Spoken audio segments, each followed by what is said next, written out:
Hello दोस्तों। तो हम लोग आज क्लास 7 का सोशल साइंस पढ़ेंगे। ठीक है, क्लास 7 में सोशल साइंस जो आपका चैप्टर चलता है, सोशल साइंस सामाजिक राजनीतिक जीवन के बारे में हम लोग क्या पढ़ेंगे और समझेंगे। ठीक है, तो इसमें क्या क्या पढ़ेंगे देखिए। फर्स्ट चैप्टर में आपको पढ़ना है समानता के बारे में, इक्वलिटी के बारे में। ठीक है, समानता के बारे में पढ़ना है, इक्वलिटी के बारे में आपको पढ़ना है। ठीक है, बहुत अच्छे से पढ़ेंगे। जब आप 7 क्लास ठीक से पढ़ लीजिएगा तो 8 समझने में दिक्कत नहीं होगा, और ना ही 9th समझने में दिक्कत होगा, ना ही 10th समझने में दिक्कत होगा। ये आपके आगे के क्वेश्चन को समझने में आपको मदद करेगा। ठीक है, तो आइए शुरुआत करते हैं आज का पहला चैप्टर, जो कि अध्याय फर्स्ट है, इक्वलिटी, समानता के बारे में। ठीक है, क्या क्या हमारे समाज में समानता है उसके बारे में हम लोग पढ़ेंगे और जानेंगे और समझेंगे। ठीक है, तो चलिए स्टार्ट करते हैं। इकाई फर्स्ट है ये सब। अगर आप चैनल पर नए हैं तो सबसे पहले क्या कीजिए, चैनल को सब्सक्राइब कर लीजिए और अपने दोस्तों तक भी पहुंचा दीजिए, अपने भाई बंधु तक पहुंचा दीजिए, ताकि वो भी बुक आप अपने से भी पढ़ सकते हैं। लेकिन दिक्कत क्या होता है ना कि जब सामने कोई समझाने वाला हो तो आप उसको अच्छे से और बढ़िया से पढ़ सकते हैं। ठीक है, क्लियर है? तो आइए स्टार्ट करते हैं। क्या कहता है भारतीय लोकतंत्र में समानता। ठीक है, क्या पढ़ेंगे हम लोग भारतीय लोकतंत्र में समानता के बारे में। यह है टीचर के लिए, यह किसके लिए है, यह शिक्षक के लिए है, लेकिन फिर भी इसको समझिए क्या कहता है। किताब का यह खंड भारत के विशेष संदर्भ के साथ लोकतंत्र में समानता की अहम भूमिका में से विद्यार्थियों का परिचय करता है। हमारे लोकतंत्र में क्या क्या समानता है इसके बारे में विद्यार्थी को क्या करेगा, यह टीचर परिचय कराएगा। भारत का संविधान समस्त नागरिकों को समानता के लिए आश्वस्त करता है। भारत का जो संविधान है, ठीक है, ये आगे पढ़ेंगे कि ये संविधान कैसे तैयार हुआ, कौन बनाया, कौन कौन मेंबर थे, इसके बारे में आगे पढ़ेंगे। अभी ओवरऑल व्यू देखते हैं क्या कहता है। इसमें कह रहा है कि भारतीय संविधान समस्त नागरिक को क्या करता है, जितने भी भारत के अंदर रहने वाले लोग हैं उसके लिए समानता का आश्वासन देता है। किसी भी प्रकार का भेदभाव नहीं हो, इसकी गारंटी देता है। ठीक है, क्लियर है यहाँ तक? उसके बाद क्या कह रहा है, इसके बावजूद लोगों का रोजमर्रा का जीवन समानता से कोसों दूर है। संविधान तो आश्वस्त करता है, लेकिन जमीन पर सच्चाई क्या है, कुछ और है। नागरिक शास्त्र की पहले की पाठ्यपुस्तकें समानता की चर्चाओं में संविधान के प्रावधानों का दोहरा भर देती थी, पर लोग के जीवन की वास्तविक स्थिति पर पर्याप्त ध्यान नहीं देती थी।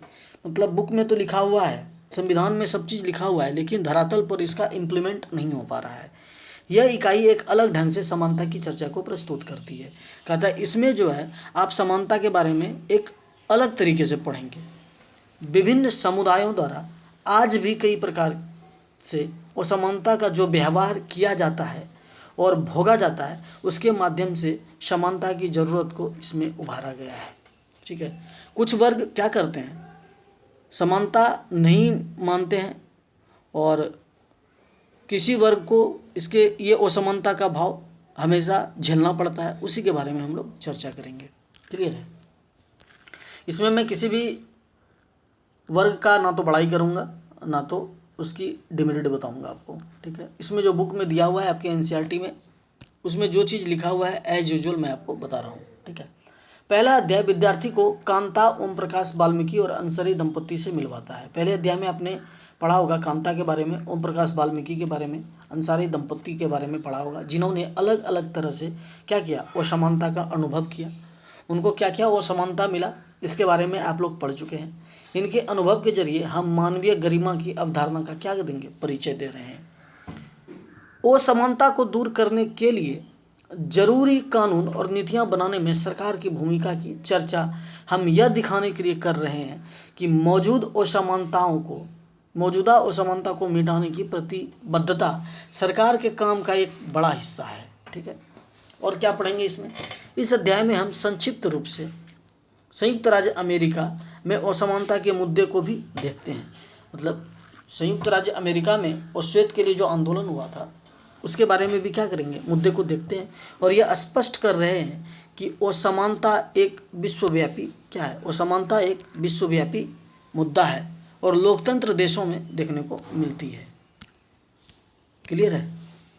असमानता एक विश्वव्यापी मुद्दा है और कई लोकतांत्रिक देशों में यह देखने को मिलती है। क्लियर है यहाँ तक? इन सब चीज़ों के बारे में हम लोग पढ़ेंगे।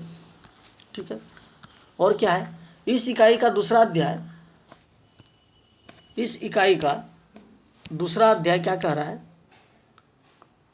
पुस्तक का 9वां पाठ है। दूसरा अध्याय क्या है? 9वां पाठ है। ठीक है, पुस्तक में समानता को लेकर जगह जगह उठाए गए प्रमुख विचारों को इस अंतिम अध्याय में एक साथ बांधा गया है। इस अध्याय का एक बड़ा अंश समानता की लड़ाई है। समानता के लिए लड़ाई जो लड़ा जाएगा, विभिन्न लोगों के योगदान की चर्चा करता है। इसमें और समानता के लिए जो लड़ाई लड़ा गया उसमें कौन कौन ने योगदान दिया उसके बारे में क्या करेंगे, चर्चा करेंगे। इसमें उदाहरण स्वरूप एक सामाजिक आंदोलन पर विशेष ध्यान दिया गया है और साथ ही उन रचनात्मक तरीकों को भी उभारा गया है, जैसे लेखन को, गीत को, कविता को, जिनके माध्यम से लोग समानता की मांग व्यक्त करते हैं। क्लियर है?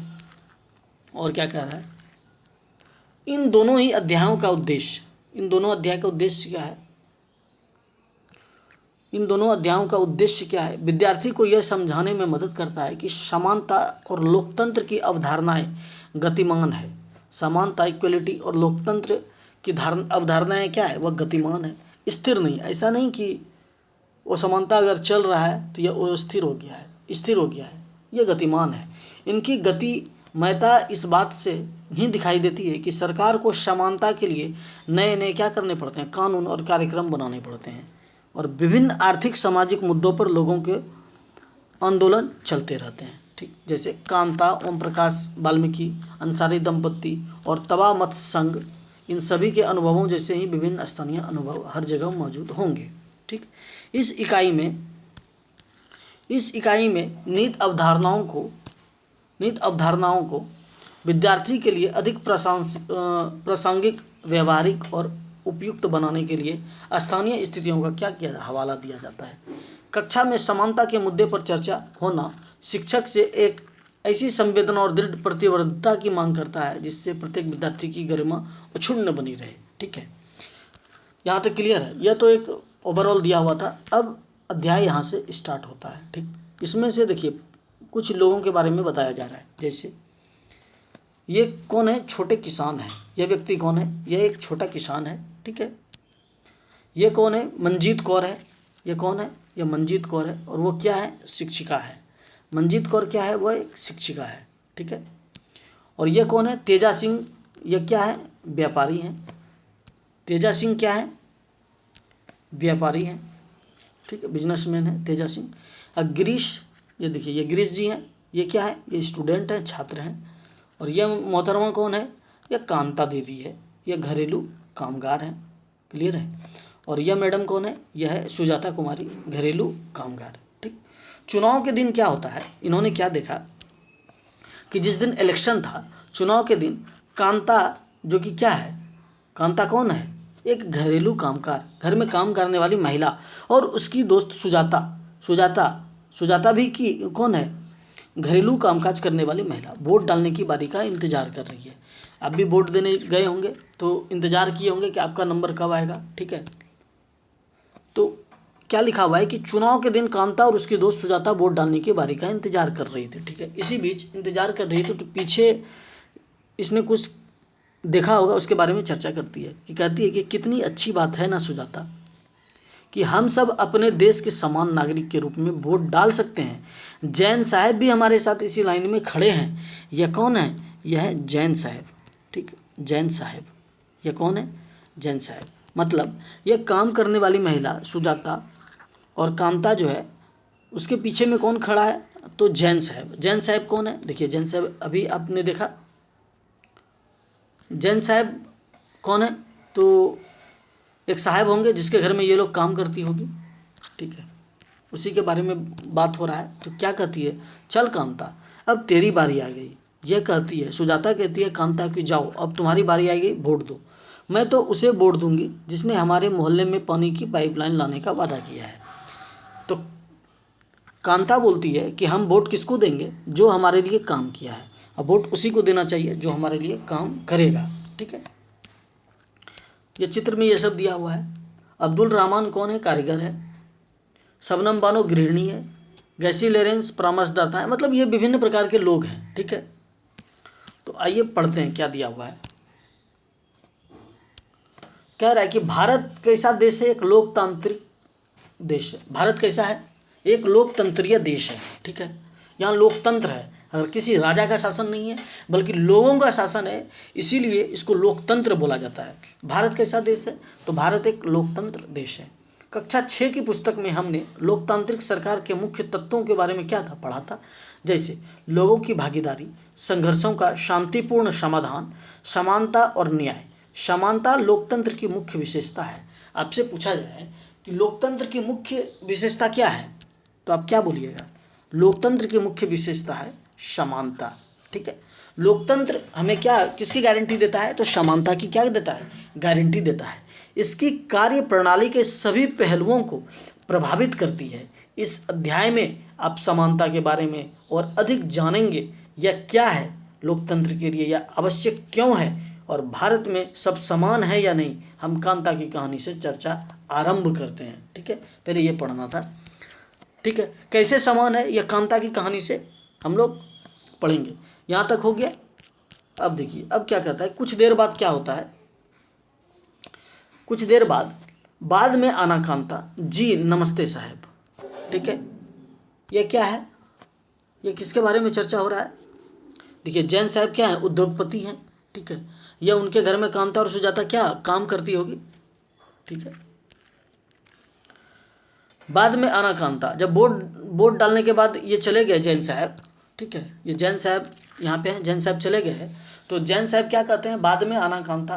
तो कांता कहती है जी साहब नमस्ते, गुड़िया बुखार में पड़ी है और उसे अस्पताल लेकर जाना है, पर पहले साहब के घर का काम कर जाऊं और उनसे कुछ पैसे उधार ले आऊं। इनकी बेटी का तबीयत खराब है, तो वही कह रही है कि गुड़िया का तबीयत खराब है और उसको लेकर कहाँ जाएगी? तो यह लेके जाएगी अस्पताल, ठीक है। लेकिन इसको इस बात की भी चिंता है कि अगर वह साहब के यहाँ काम करने नहीं जाएगी, छुट्टी कर लेगी, तो इसके पैसे कट जाएंगे। तो यह कह रही है कि पहले साहब के यहाँ जाकर क्या करूँगी? काम कर लूँगी और उनसे कुछ पैसे उधार ले लूँगी एडवांस में। बच्चे का तबीयत खराब है, उसके लिए ये पैसे ले लेगी, ठीक है।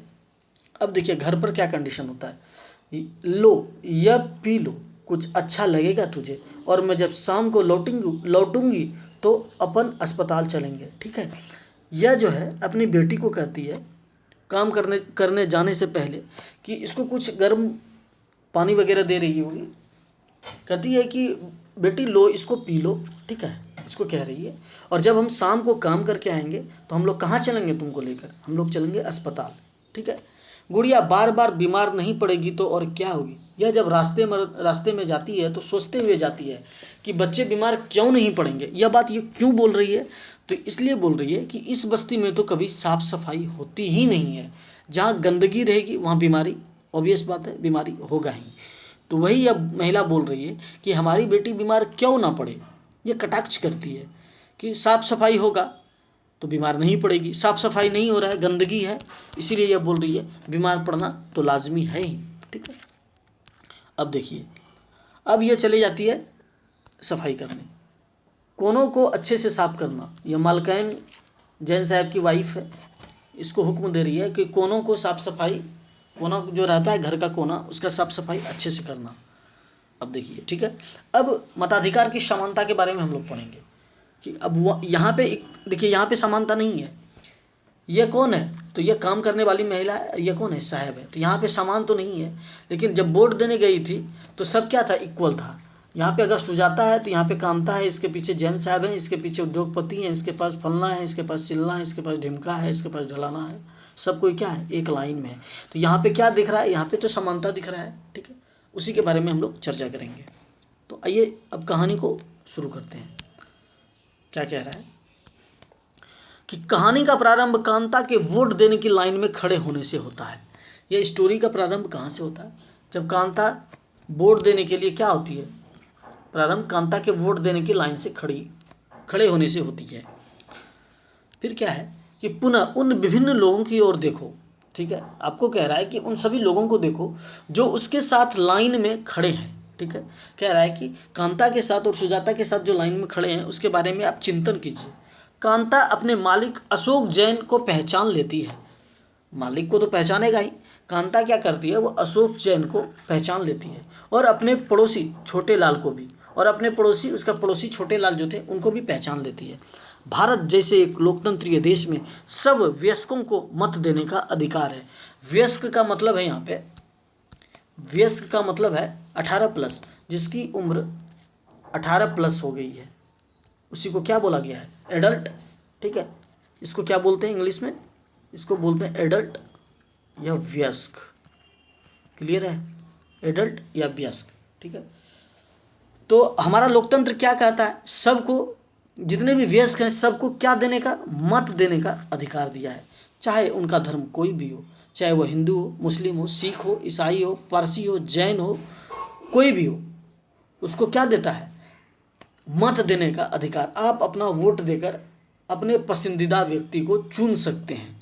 शिक्षा का स्तर या जाति कुछ भी हो, वे गरीब हो या अमीर हो, आप ग्रेजुएट हैं या नॉन ग्रेजुएट हैं, आप अंगूठा मारने वाला किसान हैं, मजदूर हैं, पढ़ा लिखा व्यक्ति हैं, मालिक हैं, ऑफिसर हैं, डीएम हैं, एसपी हैं, कुछ भी हो, उससे कोई लेना देना नहीं है।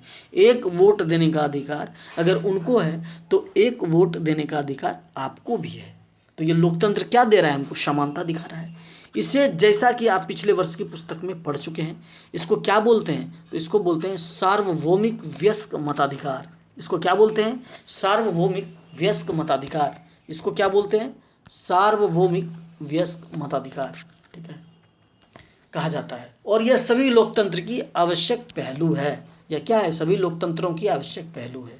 क्लियर है यहाँ तक, यहाँ तक समझने में कोई दिक्कत?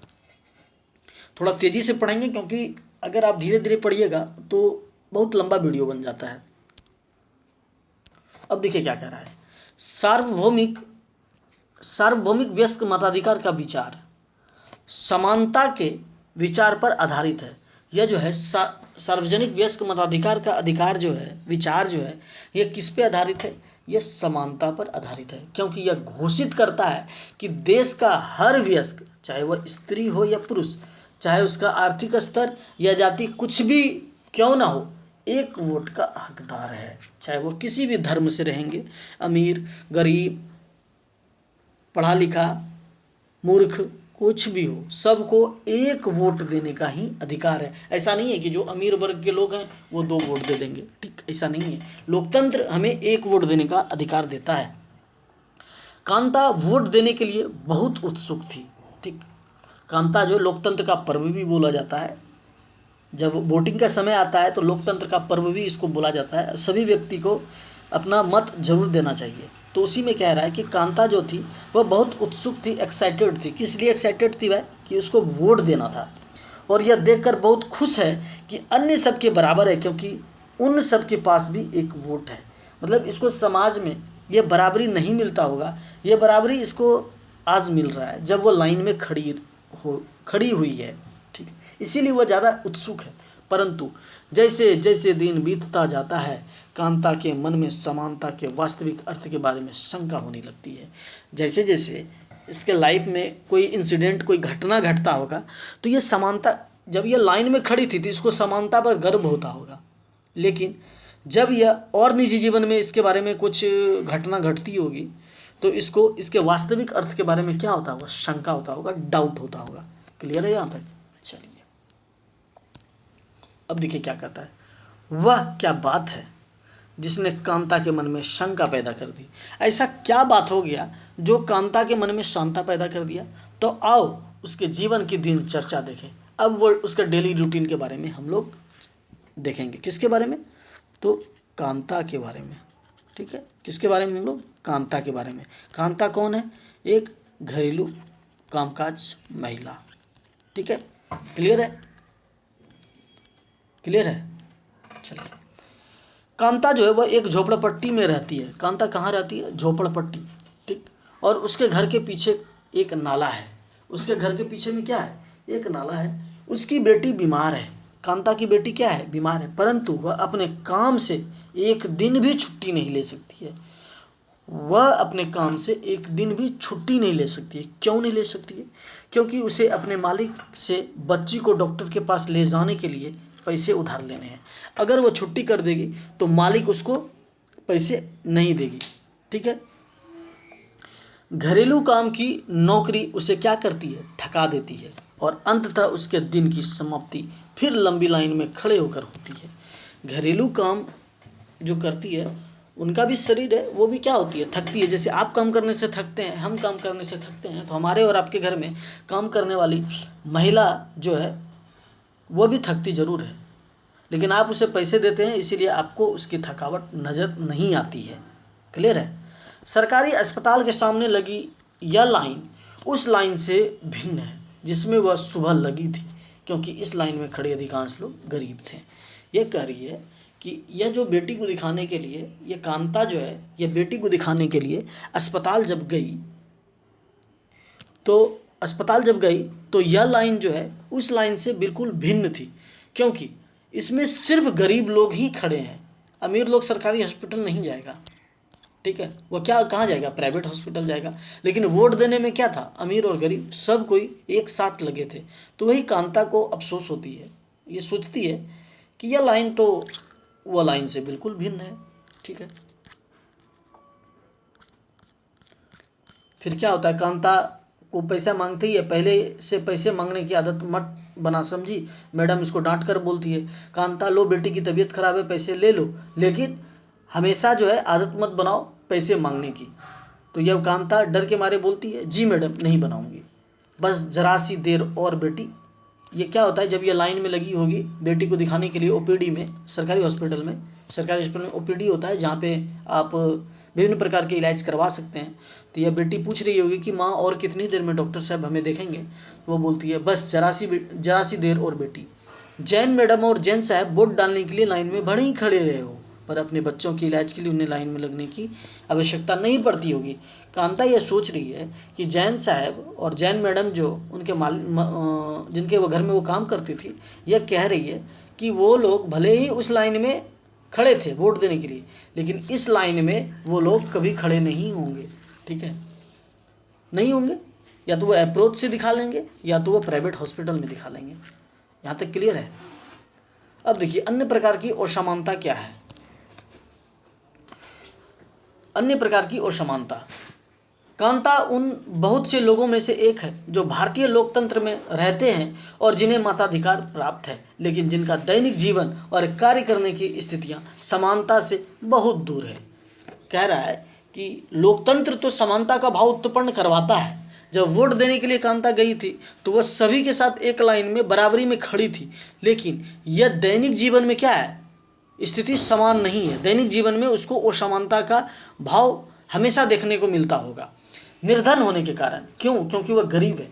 निर्धन होने के कारण अतिरिक्त भारत में लोगों को अन्य अनेक कारणों से भी असमानता का सामना करना पड़ता है। गरीब व्यक्ति को क्या करना पड़ता है? विभिन्न प्रकार से असमानता का सामना करना पड़ता है। कहाँ सामना करना पड़ता है? तो दैनिक जीवन में, अपने निजी दैनिक जीवन में। ठीक है, इसका आशय हम निम्नलिखित दो कहानियों को पढ़कर समझेंगे। इस असमानता को हम कैसे समझेंगे? तो दो कहानी आपको मिलेगा, उस दो कहानी से आप समझेंगे। ये दोनों ही वास्तविक घटनाओं पर आधारित है और भारत में होने वाली विभिन्न प्रकार की असमानता पर प्रकाश डालती है। यह कहानी काल्पनिक नहीं है, ऐसा नहीं कि इमेजिनेशन किया हुआ कहानी है, इमेजनरी स्टोरी है। यह वास्तविक कहीं ऐसी कोई घटना घटी है, उसी के बारे में आपको बताया जाएगा। उस पर क्या करेंगे? टॉर्च जलाएंगे, प्रकाश डालेंगे। क्लियर है यहाँ तक? चलिए देखते हैं वो कहानी क्या है।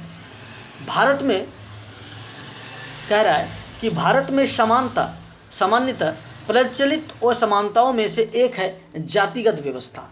भारत में बहुत प्रकार की असमानता है। ठीक है, उसमें से सबसे विषम और सबसे विकट क्या है? जातिगत असमानता। ठीक, छुआछूत की भावना और जातिगत व्यवस्था। ठीक है, यदि आप ग्रामीण भारत में रहते हैं तो कह रहा है कि अगर आप ग्रामीण गांव में रह रहे हैं तो ठीक है, शहर में अलग है, गांव में अलग है। यदि आप ग्रामीण भारत में रहते हैं तो जातिगत पहचान का अनुभव शायद बहुत छोटी आयु में ही हो जाता होगा।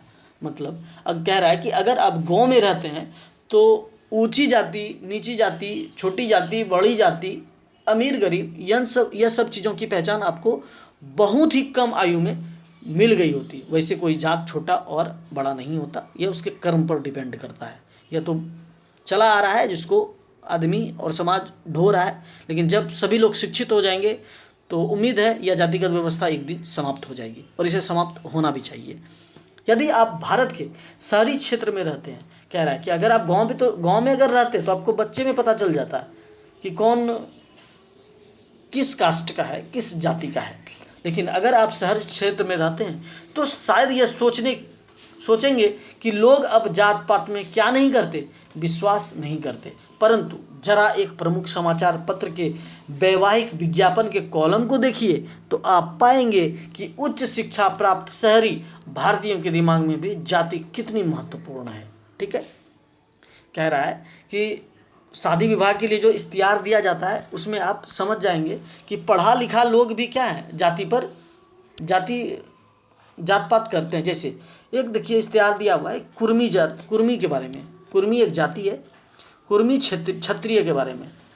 BSc microbio, MHC biotech, BEd assistant professor, private college हेतु स्वजातीय वर चाहिए। मतलब देखिए स्वजातीय मतलब अपने जात का ही वर्ग चाहिए, कुर्मी का ही वर्ग चाहिए। यह फीमेल के लिए इश्तिहार दिया हुआ है, इसको मेल चाहिए। ठीक है, स्वजातीय वर चाहिए। वर मतलब पुरुष होता है, पुरुष दूल्हा को क्या बोलते हैं, वर बोलते हैं। ब्राह्मण जो दिया बुंदेलखंडी ब्राह्मण, ब्राह्मण में भी बुंदेलखंडी ब्राह्मण, ध्रुव कौशल गोत्र ये सब दिया हुआ है, इसको पढ़ लीजिएगा। Tomar Rajput mechanical engineer. ठीक, इन सब चीज़ों से आइए ऊपर भागते हैं। भारत में सामान्यता, ये तो पढ़ लिए। आइए अब एक कहानी को देखते हैं। वो कहानी क्या है? एक कहानी स्कूल जाने वाले एक दलित बच्चे के अनुभवों के बारे में पढ़ेंगे। किसके बारे में पढ़ेंगे? दलित बच्चों के बारे में पढ़ेंगे। दलितों के बारे में आप पहले ही पिछले वर्ष की पुस्तक में पढ़ चुके हैं। दलित एक ऐसा शब्द है जो निचली कही जाने वाली जाति के लोग स्वयं को संबोधित करने के लिए प्रयोग में लाते हैं। दलित शब्द जो है, दलित वर्ग जो है, एक निचली जाति के लोग ही इसको क्या करते हैं, अपने को नीची जाति के संबोधित करने के लिए कि हम दलित हैं। दलित कहते हैं, इसका मतलब आप पिछड़े हैं। तो वे लोग क्या करते हैं, संबोधन करते हैं कि हम दलित हैं। दलित का अर्थ होता है कुचला हुआ या टूटा हुआ, और इस शब्द का इस्तेमाल करके दलित ये संकेत करते हैं कि पहले भी उनके साथ क्या हुआ है, बहुत भेदभाव होता था और आज भी हो रहा है। ठीक है, दलित का मतलब क्या होता है, कुचला हुआ, टूटा हुआ, मतलब गरीबी के सेंस में आप कह सकते हैं। ये दलित इस सेंस में प्रयोग हुआ था, लेकिन इसको लोग जो है जाति में घुसा दिए। ब्राह्मण में भी दलित हो सकता है, जो गरीब ब्राह्मण है। वैसे ब्राह्मण हमेशा गरीब ही हुआ है। आपने विभिन्न प्रकार की पुस्तकों में पढ़ा होगा, विभिन्न प्रकार की कहानियों में पढ़ा होगा, या अपने किसी के द्वारा सुनी गई कहानी में भी पढ़ा होगा कि किसी गांव में एक गरीब ब्राह्मण हुआ करता था। ब्राह्मण हमेशा गरीब ही दिखाया गया है। ठीक है, लेकिन वह ब्राह्मण जो है उस दलित शब्द का प्रयोग नहीं करते हैं, और बाकी जो कास्ट के लोग हैं, जाति के लोग हैं, वह बड़ी गर्वान्वित महसूस करते हैं दलित शब्द लगाकर कि हम तो भाई दलित हैं। अरे भैया, आप दलित हैं तो आप ऊपर उठिए, आप दलित नहीं रहिएगा। लेकिन ऊपर उठने के बाद भी आप दलित हो जाते हैं। चिराग पासवान भी दलित के गिनती में आता है, रामविलास पासवान भी दलित के गिनती में आते हैं। विभिन्न प्रकार के नेता लोग हैं, कितनों का नाम ले, आप अनुभव कीजिए। क्या वास्तविकता में वो दलित हैं?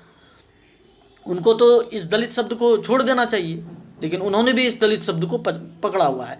जबकि दलित का वास्तविक अर्थ होना चाहिए गरीब, कुचला हुआ, दबा हुआ, शोषित, अतिशोषित व्यक्ति होना चाहिए। यह विभिन्न जाति के लिए ब्राह्मण, क्षत्रिय, वैश्य, शूद्र सब में प्रयोग होना चाहिए।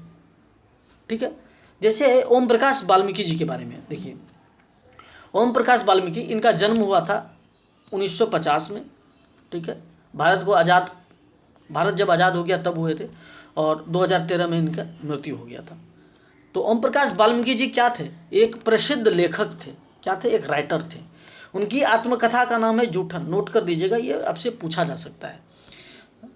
ठीक है, तो ओम प्रकाश वाल्मीकि के पुस्तक का क्या नाम था? जूठन। ठीक है, उनकी आत्मकथा का नाम था। वे लिखते हैं अपने इस जूठन में, क्या लिखते हैं भाई, तो वे लिखते हैं कि स्कूल में दूसरों से दूर बैठना पड़ता था। कहते हैं कि जब हम स्कूल जाते थे ना तो हमको दूसरे व्यक्ति से दूर बैठना पड़ता था। यह पता नहीं कहाँ होता था, हम लोग के समाज में तो ऐसा नहीं हुआ है, भगवान जाने। वह भी ज़मीन पर, कहाँ बैठना पड़ता था, तो ज़मीन पर बैठना पड़ता था।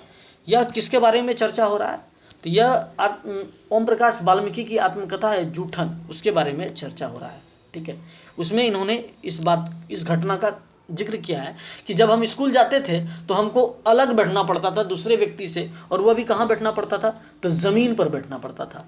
पर बैठने की जगह तक आते आते चटाई छोटी पड़ जाती थी। चटाई बिछा हुआ रहता होगा, लेकिन जब इसका बैठने का बारी आता होगा तो यह जगह छोटा पड़ जाता होगा, सबसे पीछे बैठते होंगे। कभी कभी तो एकदम पीछे दरवाजे के पास बैठना पड़ता था, जहाँ से बोर्ड पर लिखे अक्षर धुंधले दिखाई देते थे। मतलब इनको जाति के कारण इनको क्या करते होंगे, पीछे बैठा देते होंगे, जहाँ से बोर्ड पर लिखा हो गया, श्यामपट्ट, ब्लैक बोर्ड जिसको बोलते हैं, उस पर लिखा गया चीज़ें भी इसको धुंधला दिखाई पड़ता होगा। उसी के बारे में ये चर्चा कर रहे हैं। कभी कभी बिना कारण पिटाई भी कर देते थे। ठीक, कोई रीज़न भी नहीं होता था, इनकी पिटाई कर दी जाती थी। जब वो कक्षा 4 में थे, प्रधानाध्यापक प्रिंसिपल जो होते हैं ओम प्रकाश से स्कूल और खेल के मैदान में झाड़ू लगाने को कहते थे। हम लोग भी खूब लगाए हैं। प्रधानाध्यापक प्रिंसिपल जो है, जब वो कक्षा 4 में था तो प्रिंसिपल महोदय क्या बोलते थे, ओम प्रकाश बेटा जाओ झाड़ू लगाओ मैदान में।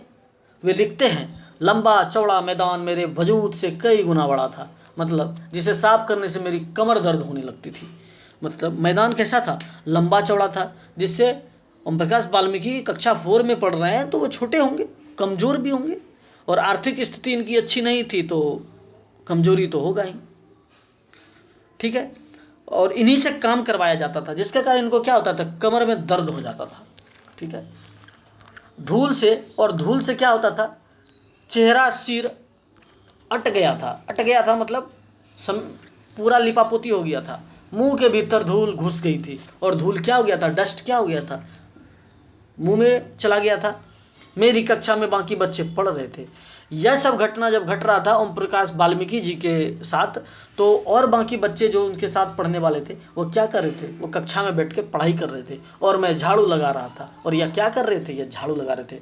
यह बहुत गलत हुआ, इसकी मैं निंदा करता हूँ। हेडमास्टर अपने कमरे में बैठे थे, और हेडमास्टर साहब जो थे वो कहाँ बैठे थे, एकदम अपना कमरा में सोफा तोड़ रहे थे, लेकिन निगाह मुझ पर टिकी थी, और टिका के रखे थे कि ओम प्रकाश झाड़ू लगा रहा है बढ़िया से कि नहीं लगा रहा है। तो देखिए, कोई व्यक्ति गलत होता है, कोई सिस्टम के अंदर बैठा व्यक्ति गलत होता है, सिस्टम गलत नहीं होता है। जैसे आप हॉस्पिटल जाइएगा इलाज कराने के लिए, तो हॉस्पिटल गलत नहीं है, सरकार हॉस्पिटल को सारी सुविधाएं मुहैया करा रही है, लेकिन वहाँ जो बैठा हुआ व्यक्ति है वह गलत है।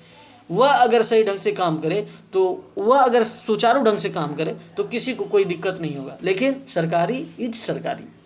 तो उसी प्रकार हेडमास्टर साहब जो थे वो कमरे में बैठकर और टिकटिका नज़र से ओम प्रकाश वाल्मीकि को ताड़ रहे थे कि ओम प्रकाश तुम सही ढंग से झाड़ू लगा रहा है कि नहीं लगा रहा है। अगर हल्का सा भी 19-20 हो गया तो रेल दिया जाएगा।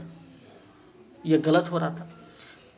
उसके बाद क्या कर रहा है कि पानी पीने तक की इजाज़त नहीं थी। मतलब बताइए कैसा आदमी था, पानी भी उसको पीने नहीं दिया जा रहा था। पूरा दिन में झाड़ू लगाता रहा। पूरा दिन क्या करता रहा ओम प्रकाश वाल्मीकि, पढ़ेगा क्या, झाड़ू लगा रहा है। स्कूल के कमरे की खिड़की दरवाज़ों से मास्टरों और लड़कों की आंखें छिपकर तमाशा देख रही थी। ओम प्रकाश से अगले 2 दिनों तक स्कूल और खेल के मैदान में झाड़ू लगवाई जाती रही, और यह क्रम तभी रुका जब उधर से गुजरते हुए उसके पिता ने अपने बेटे को झाड़ू लगाते देख लिया। यह ओम प्रकाश वाल्मीकि के साथ डेली हो रहा था, और यह तब तक हो गया जब तक कि उसके पिताजी ने उसे नहीं देख लिया। जब एक दिन क्या होता है, उसके पिताजी उधर से गुजर रहे होंगे स्कूल से, वह देखते हैं अरे हम तो इसको पढ़ने भेजे हैं और ये झाड़ू लगा रहा है, क्या बात है भाई।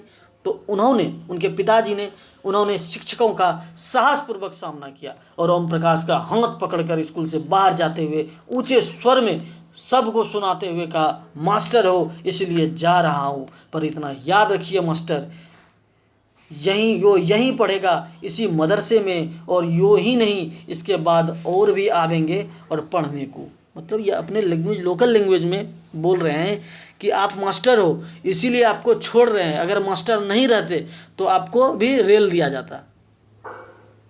और ओम प्रकाश का हाथ पकड़कर और साहसपूर्वक मास्टर के सामने बोलते हैं कि ओम प्रकाश भी इसी स्कूल में पढ़ेगा और इसके बाद आने वाले और बच्चे भी इसी स्कूल में पढ़ेंगे, और हम देखते हैं कि कैसे इसको आप नहीं पढ़ने दीजिएगा, इससे काम करवाइएगा। ठीक है, यह एक कहानी हो गई। तो देखिए, यह आपको याद रखना है। क्या याद रखना है? यह जूठन जो है, यह जूठन के लेखक कौन है? तो यह जूठन के लेखक हैं ओम प्रकाश वाल्मीकि जी। ओम प्रकाश वाल्मीकि जी का जन्म कब हुआ था? आपसे सवाल पूछ लिया जाएगा कि जन्म कब हुआ था। तो जन्म 1950 में हुआ था। डेथ कब हुआ था, इनकी मृत्यु कब हो गई? तो 2013 में। मोदी जी के एक साल पहले आने से पहले, प्रधानमंत्री मोदी जी 14 में बने हैं ना, उससे पहले 2013 में इनका डेथ हो गया था। आपको कमेंट बॉक्स में बताना है ओम प्रकाश वाल्मीकि का जन्म कहाँ हुआ था, इनकी मृत्यु कहाँ हुई थी, ये आपको बताना है। तो आज के वीडियो में हम लोग पहली कहानी को पढ़े, अब दूसरी कहानी को हम लोग दूसरे वीडियो में पढ़ेंगे। ठीक है, आप इसे एक बार अपने से ज़रूर पढ़ लीजिएगा ताकि आपको कहानी समझ में आ जाएगी। हम लोग नेक्स्ट क्लास से यहाँ से पढ़ेंगे, और उम्मीद है आपको मेरे द्वारा बताई गई यह कहानी समझ में आ गई होगी। अगर समझ में आ गई तो चैनल को क्या कीजिए, पहले से अगर किए हुए हैं तो नहीं कीजिए, दोबारा नहीं होता है, सब्सक्राइब कीजिए, लाइक कीजिए और अपने दोस्तों तक इसको ज़रूर पहुँचाइए। मिलते हैं अपने नेक्स्ट वीडियो में। थैंक यू, धन्यवाद।